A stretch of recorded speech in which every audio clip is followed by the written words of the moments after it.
BRS 8 పేజీల రాజ్యాంగం ఒక పెద్ద జోక్. అంటే ఆ పార్టీలో రాజ్యాంగ స్ఫూర్తి లేదు. నాది ఆస్తుల పంచాయతీ కాదు, ఆత్మగౌరవ పోరాటం. నైతికత లేని పార్టీలో నేను ఉండను. మరి వ్యక్తిగా బయటకు వెళ్లి శక్తిగా చట్టసభలకు తిరిగి వస్తా అంటూ ఈ ఎమ్మెల్సీ కల్వకుట్ల కవిత తెలంగాణ శాసనమండలి సాక్షిగా చేసిన వ్యాఖ్యలు. అంటే ఇప్పుడు ఈ మాటలే రాష్ట్ర రాజకీయాల్లో పెను ప్రకంపనలు అయితే సృష్టించాయని చెప్పాలి. కవిత చేసిన ప్రసంగం కావచ్చు, పొలిటికల్ వర్గాల్లో అలజడులు రేపాయి. అంటే తన రాజకీయ ప్రస్థానంలో ఎన్నడూ లేని విధంగా ఆదిపరాశక్తిగా అత్యంత ఉద్వేగానికి లోనైన ఆమె సభలో చేసిన వ్యాఖ్యలు రాష్ట్ర వ్యాప్తంగా చర్చనీయాంశంగా మారాయి. ఇది నా ఆఖరి ప్రసంగం అంటూ ఆమె చేసిన ప్రకటన రాజకీయ వర్గాలకైతే విస్మయానికి గురి చేయగా పార్టీ వీడటానికి గల కారణాలను కూడా వివరిస్తూ అంటే ఆమెకు సంబంధించిన విమర్శలు కూడా తెలంగాణ రాజకీయాల్లో సరికొత్త రణరంగాన్ని అయితే తలపించాయని చెప్పాలి.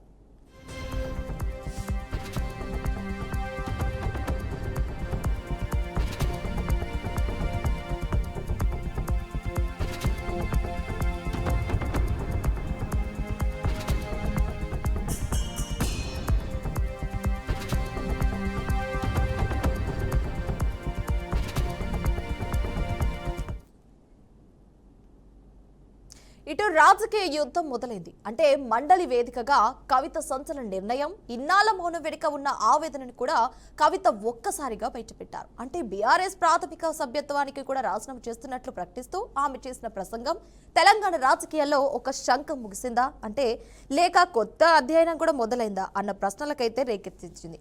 అన్యాయంపై ఎక్కుపెట్టిన బాణంలో కూడా ఆమె ప్రసంగం సాగింది. మరి ముఖ్యంగా బీఆర్ఎస్ పార్టీపై ఆమెనైతే విరుచుకుపడ్డారు. అన్యాయాలకు విక్రయాలకు ఆ పార్టీ కేర్ ఆఫ్ అడ్రస్ గా అంటూ ధ్వజమెత్తారు.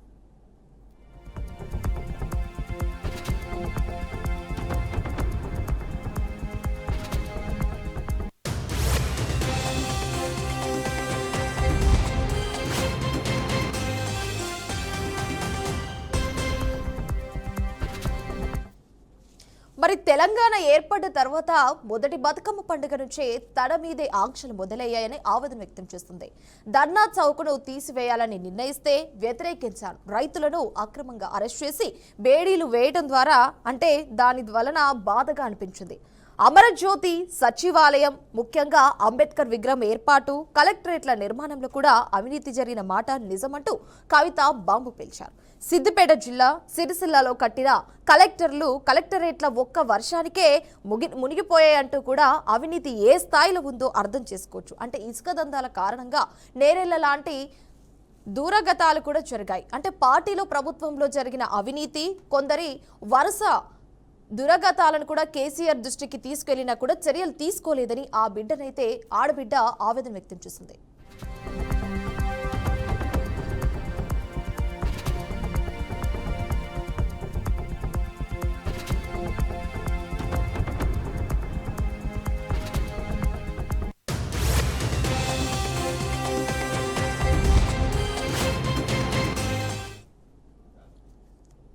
ఇక కేటీఆర్ పనితీరును, పార్టీలో కేసీఆర్ చుట్టూ ఉన్న కోటరీ వ్యవహార శైలిని కూడా ఆమె ఎండగట్టారు. ముఖ్యంగా హరీష్ రావును టార్గెట్ చేసుకుని మాటల తూటాలు కూడా పేల్చారు.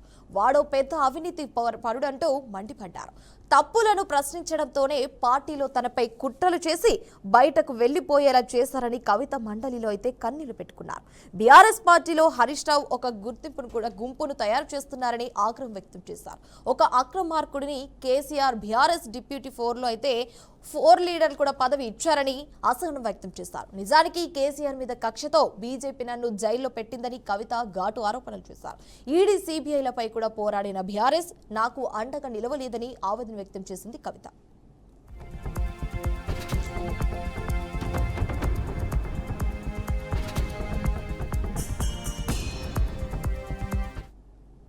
ఇలా ఒకటి కాదు, రెండు కాదు, అనేక కారణాలు, మరెన్నో అవమానాలతోనే తాను బీఆర్ఎస్ పార్టీని వీడనని ఆమె చెప్పారు. మరి నైతిక లేని బీఆర్ఎస్ నుంచి బయటకు వచ్చినందుకు కూడా సంతోషంగా ఉందన్నారు.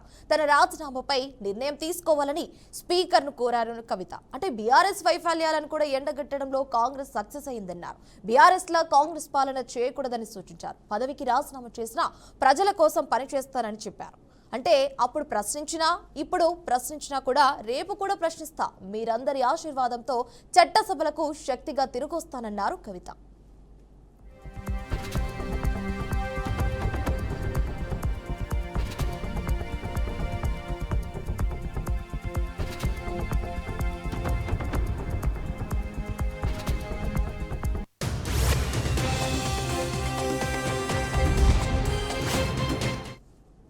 ఇక ఇది ఇలా ఉంటే కవిత రాసినామా భావోద్వేగం ప్రసంగంపై ఇటు ప్రజలు అటు విశ్లేషకులు భిన్న అభిప్రాయాలనైతే వ్యక్తం చేస్తున్నారు.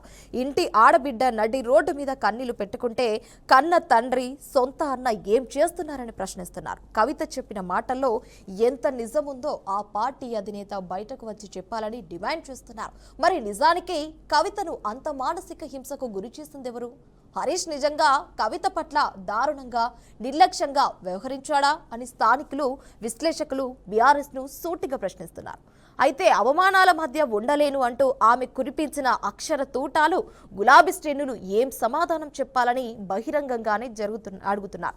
మరి సొంత పార్టీలోనే ఏ కాకిని చేశారంటూ ఆమె చేసిన ఆరోపణలు గులాబీ బాస్ అయితే నోరు విప్పకపోతే ఆ పార్టీ అదం పాతాళానికి పోవడమైతే ఖాయమని విశ్లేషకులు హెచ్చరిస్తున్నారు. ప్రశ్నించడం నేర్పించినటువంటి బీఆర్ఎస్ పార్టీ అధ్యక్ష అంతర్గత వేదికలలో అనేక సందర్భాలలో నేను ప్రశ్నిస్తే అధ్యక్ష నా మీద కక్ష కట్టారు అధ్యక్ష. కేసీఆర్ గారు చుట్టూ ఉన్నటువంటి కొందరు వ్యక్తులు తప్పక చెప్తున్నాను అధ్యక్ష ఈ మాట.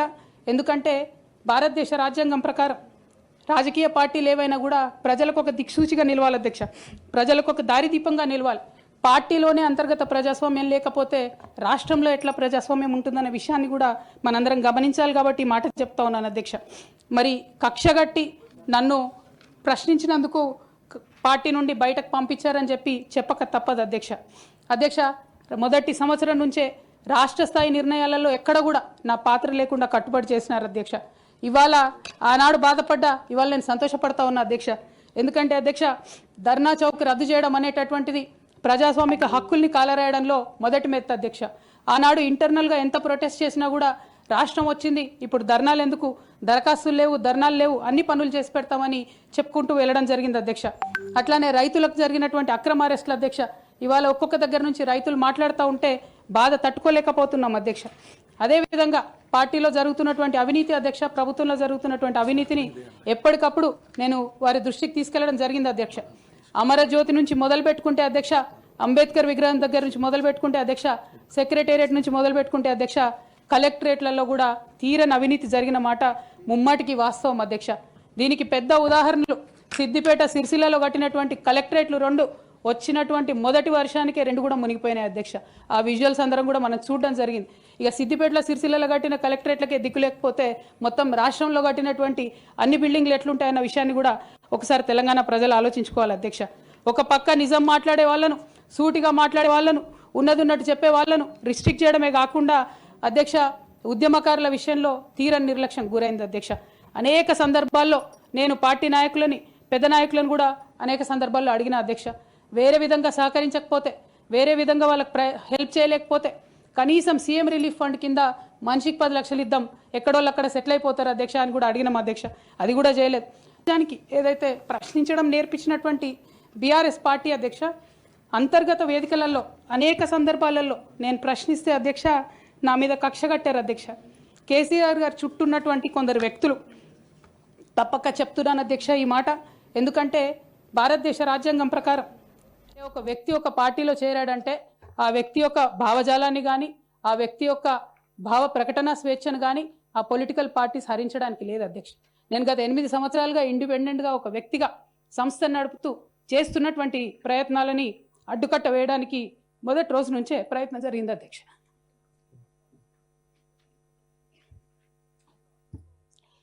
కానీ ఎక్కడ కూడా నేను తెలంగాణ బిడ్డలని, తెలంగాణ ప్రజల్ని వాళ్ళను డిసప్పాయింట్ చేయదు కాబట్టి నవ్వుతూ పనిచేస్తూ వెళ్ళిపోయిన అధ్యక్ష. ఇప్పుడు నా దగ్గరికి ఎప్పుడు పెద్దవాళ్ళు, పైరవికారులు, కాంట్రాక్టర్లు ఎవరు రాలేదు అధ్యక్ష. నేను ఎప్పుడు కూడా పేద ప్రజల మధ్యలోనే ఉండి పనిచేస్తున్నాను అధ్యక్ష. నా దగ్గరికి వచ్చినటువంటి బీడీ కార్మికులు కావచ్చు, బీడీ టేకేదారులు కావచ్చు, అంగన్వాడీ టీచర్లు కావచ్చు, ఆశా వర్కర్లు కావచ్చు, ఐకేపీ ఎంప్లాయీస్ కావచ్చు అధ్యక్ష, అదేవిధంగా జిహెచ్ఎంసీ కార్మికులు కావచ్చు అధ్యక్ష, టీచర్లు కావచ్చు అధ్యక్ష, నిరుద్యోగులు కావచ్చు, ఆడబిడ్డలు కావచ్చు, సింగరేణి ఉద్యోగులు కావచ్చు, కరెంట్ ఎంప్లాయీస్ కావచ్చు, ఎవరు వచ్చినా అధ్యక్ష నేను కాదనకుండా నాకెంత వీలైతే అంత పనిచేసి పెట్టేటటువంటి ప్రయత్నం చేసిన అధ్యక్ష. అయినా సరే అధ్యక్ష పార్టీ మౌత్ పీసులుగా ఉండేటటువంటి పార్టీ పేపర్లు, పార్టీ ఛానళ్ళు ఏ ఒక్కరు కూడా ఎన్నడూ కూడా మద్దతు ఇవ్వలేదు అధ్యక్ష. అయినా సరే ధైర్యం వదులుకోకుండా మొక్కువని ప్రయత్నం చేస్తూనే వెళ్ళాను అధ్యక్ష. ఒక వ్యక్తి ఒక పార్టీలో చేరాడంటే ఆ వ్యక్తి యొక్క భావజాలాన్ని కానీ ఆ వ్యక్తి యొక్క అదేవిధంగా టీఆర్ఎస్ నుండి బీఆర్ఎస్గా మారుస్తామనేటటువంటి ఒక కీలకమైన నిర్ణయం తీసుకోవడం జరిగింది అధ్యక్ష. ఆనాడు కూడా ఆ మీటింగ్ నేను అటెండ్ అవ్వలేదు అధ్యక్ష. నేను ఒప్పుకోలేదు, ఈ పేరు మార్పుకు ఒప్పుకోలేదు, నేషనల్ పాలిటిక్స్లోకి వెళ్ళడం కూడా నేను ఒప్పుకోలేదు అధ్యక్ష. అంటే ఒక మాట అధ్యక్ష, ఇట్లాంటి హౌస్లో చెప్పొచ్చో లేదో కానీ తెలంగాణలో ఏం పీక్ కట్టలు కట్టినామని నేషనల్కి పోయి చేస్తాం అధ్యక్ష. మనం ఎన్ని పనులు మిగిలినాయి అధ్యక్ష తెలంగాణలో చేయాల్సినవి? 2 పెద్ద రివర్స్లో, ఒక పక్క గోదావరి, ఇంకో పక్క కృష్ణ, 1,89,000 కోట్లు ఖర్చు పెట్టినాం అధ్యక్ష. కొత్తగా ఇచ్చిన ఆయకట్టు ఎంత అంటే 14 లక్షల ఎకరాలు అధ్యక్ష. 1,89,000 కోట్లు అంటే ఎంత అధ్యక్ష? 1,00,000 కోట్లు ఖర్చు పెడితే 20 లక్షల మంది పేద ప్రజలకు ఇంటికి 5 లక్షలు వేసుకున్నా 20 లక్షల మందికి పేద ప్రజలకు ఇల్లు ఇవ్వచ్చు అధ్యక్ష మనం. కానీ 1,89,000 ఖర్చు పెడితే అధ్యక్ష జరిగింది ఎవరికి ఒరిగింది ఎవరికి అంటే ఒక వ్యక్తి 1989లో కంపెనీ పెట్టుకున్న ఆయన మన తెలంగాణ వచ్చిన తర్వాత ఫోర్బ్స్ జాబితా ఉంటుంది అధ్యక్ష, దాంట్లో 45వ స్థానం. ఇక సమావేశంలో భాగంగా కవితనైతే కన్నీళ్లు పెట్టుకున్న విషయం అందరికీ తెలిసిందే. అంటే దీన్ని శక్తిగా తిరిగి వస్తానంటూ కూడా చాలా వరకు మరి మాటలైతే చెప్పింది. మరి ముఖ్యంగా మనం చూసుకుంటే ఇటు ఉగాది వరకు కొత్త పార్టీని అయితే పెట్టబోతున్నానంటూ కూడా అయితే అనౌన్స్ చేయడం కూడా జరిగింది. రైట్ గా ఇదే అంశానికి సంబంధించి మనతో మాట్లాడడానికి జూమ్ లైవ్ లో సిద్ధంగా ఉన్నారు లీగల్ సెల్ కన్వీనర్ తెలంగాణ జాగృతి నరేంద్ర యాదవ్ గారు, అదేవిధంగా ఉప్పల్ లక్ష్మణ్ గారు కూడా లైన్ లో అయితే సిద్ధంగా ఉన్నారు. నమస్కారం సార్. నమస్కారం అండి, జై తెలంగాణ. నరేంద్ర యాదవ్ గారు నమస్కారం అండి. నమస్కారం అండి, జై తెలంగాణ. సార్, ఇప్పుడు ముఖ్యంగా మన కవితనైతే కన్నీళ్లు పెట్టుకున్న విషయం అందరికీ తెలిసిన విషయమే. అంటే అసలు ఉగాది వరకు కొత్త పార్టీని అయితే ప్రారంభించబోతున్నాను అంటూ కూడా తనైతే చెప్పడం జరిగింది. అసలు ఇది ఎంతవరకు వాస్తవం, నిజంగానే పెట్టబోతుంది అంటారు? ఉగాది వరకు కంపల్సరీ పెట్టుతుందంటారా? ఇదే అంటే ఎలా తీసుకొచ్చి అంటారు దీన్ని? మా అధ్యక్షురాలు, తెలంగాణ జాగృతి అధ్యక్షురాలు కవితక్క గారు చాలా స్పష్టంగా ఉన్నారు. ఒక పార్టీని ఖచ్చితంగా ఏర్పాటు చేస్తుందని గతంలో కూడా చెప్పినారు. మరి నిన్న కౌన్సిల్లో కూడా చెప్పడం జరిగింది. తన అనేక మార్లు తన బీఆర్ఎస్ పార్టీతో మమేకమై ముందుకు నడవడానికి సిద్ధంగా లేదని, తన యొక్క సిద్ధాంతాలను కూడా చాలా గురి చేసి తన యొక్క అభిప్రాయాలను కూడా అనగదొక్కి, తన సిద్ధాంతాలను అనగదొక్కి బీఆర్ఎస్ పార్టీ ఏదైతే ముందుకు నడిచే వైఖరి తనకు నచ్చలేదో తన ప్రజల మధ్యలో కూడా చెప్పడం జరిగింది, వార్తలలో చెప్పడం జరిగింది. మరి అటువంటి సందర్భంలో ఒకానొక సందర్భం ఇక అప్పుడు వచ్చినప్పుడు ఆ వై జంక్షన్ ఇష్యూస్ ఎప్పుడైతే what is right what is wrong అనేది తేలకపోతే ఖచ్చితంగా తన దారి తన ముందుకు నడుస్తుందని కూడా తన స్పష్టంగా ప్రజలలో చెప్పడం జరిగింది. మరి ఇక తొందరలోనే తన ఒక పెద్ద పొలిటికల్ పార్టీ లాగా మొదలుపెట్టి నిర్మించి ప్రజల సేవలలో ఎప్పటికీ ఉంటుందని తన యొక్క అభిప్రాయాన్ని కూడా తెలియజేయడం జరిగిందండి. దానికి మేమందరం కూడా తెలంగాణ జాగృతి కార్యకర్తలము, మరి అదే కాకుండా ఎంతో మంది ఎస్సీ ఎస్టీ బీసీ వర్గాల నుండి, మరి అదే కాకుండా మహిళా సంఘాల నుండి కూడా కవితక్క గారికి ఎంతో గొప్ప సహకారం అందుతుంది. తనకి నిన్నటి నుండి కూడా ఎన్నో కాల్స్ రావడం జరిగింది. తనకి ప్రతి ఒక్కరు కూడా మద్దతుగా ముందుకు వస్తామని కూడా అటు ఈవెన్ ట్రైబల్ ఏరియాస్ నుండి కూడా కాల్స్ రావడం జరుగుతుంది. అంటే ఇది ఒకటి మనం గమనించాల్సిన విషయం ఉన్నదండి. ఈ రోజు కవితక్క గారు జనంబాట పేరు మీద కూడా మీరు గమనిస్తే, మీరు ఏ జిల్లాకి వెళ్ళినా కానివ్వండి, గత 17 జిల్లాలలో 18 జిల్లాలలో ఈ రోజు తను చేసిన పర్యటనలో కూడా గొప్ప ఎత్తున తనకి అభిమానము మరి సహకారం అందుతున్నది. మరి ప్రజలు స్వీకరిస్తున్నారు. మరి అదే కాకుండా అటు గవర్నమెంట్ ను కూడా తన ప్రశ్నించినప్పుడు, తన ప్రజల యొక్క సమస్యల మీద పరిష్కారాలు వివరాలు అడిగినప్పుడు ఖచ్చితంగా వారికి దాని యొక్క సొల్యూషన్ కనబడుతుంది. గవర్నమెంట్ కూడా కవితక్క గారు ప్రశ్నించిన ఇష్యూస్ మీద అన్నిటి మీద కూడా వర్కౌట్ చేస్తుంది. అంటే ప్రజల మధ్యలో ఉండి ప్రజలకు సేవ చేయడమే తన యొక్క ముఖ్య లక్ష్యం అనేది అందరికీ కూడా తెలిసిపోయింది. ఇక ప్రజలు కూడా తన వెంబడి ఉంటారని, మరి రాబోయే రోజులలో ఒక తెలంగాణ జాగృతి నుండి మా అధ్యక్షురాలు కవితక్క గారు ఏదైతే పార్టీని మొదలు పెడతారో దానికి ఒక పెద్ద ఎత్తున స్పందన వస్తుందని కూడా మేమందరం కూడా గర్వంగా అనుకుంటున్నాం. నరేంద్ర యాదవ్ గారు, ఇప్పుడు మనం ముఖ్యంగా చూసుకుంటే కవిత అంటే అన్ని ఆలోచించే ఈ నిర్ణయం తీసుకుందంటారా? అసలు దేన్ని ఉద్దేశించి నిర్ణయం తీసుకోవడం జరిగిందని చెప్పొచ్చు అంటారు? ఇప్పుడు ఏదైనా ఒక హిస్టారికల్ గా కూడా మనం ఆలోచిస్తే అండి, ఏదైనా రాష్ట్రంలో కానివ్వండి, దేశాలలో కానివ్వండి, ఒక పొలిటికల్ సిచ్యువేషన్ అనేది, ఎవల్యూషన్ అనేది ఖచ్చితంగా నడుస్తూ ఉంటుంది, ముందు నడుస్తూ ఉంటుంది. అంటే that is the sign of progress. ఒక విధంగా మనం పాజిటివ్గా కూడా ఆలోచించాలి. అంటే ఈరోజు కాంగ్రెస్ పార్టీలో నుండి కానివ్వండి, లేదా బీఆర్ఎస్ పార్టీలో నుండి కానివ్వండి, లేదా బీజేపీ పార్టీలో నుండి కానివ్వండి, ఒక కొత్త పార్టీ లాగా ఎన్నో పార్టీలు ఎదిగిన సందర్భంలో వాటి వలన జరిగిన నష్టాల కన్నా ఎక్కువ ప్రయోగాలు మంచి ప్రజలకు జరిగిందండి.